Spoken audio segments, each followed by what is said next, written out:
السلام علیکم و رحمت الله و برکاته. برادران عزیز، بسیار برادر ما را زنگ میزنن که یعنی کانال یوتیوب ما رکلام کنیم. ما رکلام نمیکنیم، ما برادران را یاردم میکنیم، دستگیری میکنیم به خاطر الله. کدامی که مثل اینی برادر یعنی تک سفر گوی که میتونه که مراجعه کنه. مثل برادر که تک سفر داره به خاطر الله، نه به خاطر پول. ما یگان کانال رکلام نمیکنیم، یا اینکه یگان که از جای کار داشته باشه یا که کارگر بسیار در کار باشه، به خاص الله میگیریم در یوتیوب میگذاریم تو اینکه برادرانی که بیکارن کار بیاون. اما این روز برادری ما و شما یعنی تک سفر روی که 24 ساعت در خدمت شما های. در لوبای سیتواتسا، لوبای اینفرماسیا میتونین که بر رقم هاش یعنی همینجا اصلا میتونین زنگ بزنین. یعنی خوبیش چیه که در یک روز 100 روبل میگیره کمیسیا، تمام دیگه بیز لیمیت کار کردن میگیرین.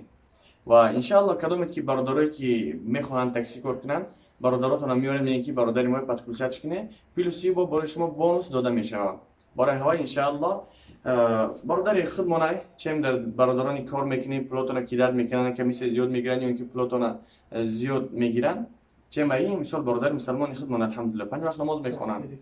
با اون خاطر انشاءالله میتونین که بر رقم هایی که در همینجا هستن در روی اکران هم انشاءالله رقم ها میمونیم و در زیر ویدیو و هم ویزیت که انشاءالله که میبینیم ویزیت کرده باذن الله.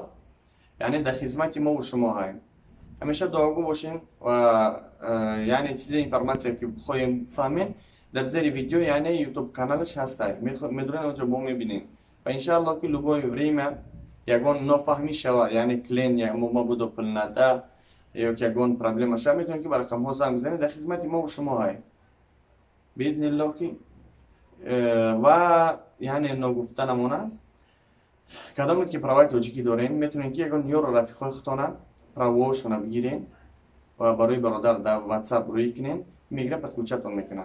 و به قدر امکان کدامی که این انسان های خوب فریبگر دیگر نباشین، اگر میتونه که یگان برادر دیگر بگیره در پروای شما را توری کنه. با اون خاطر انشاءالله با دعا باشین. خداوند همه ما و شما را نگهبان باشه و خیر امان الله. السلام علیکم.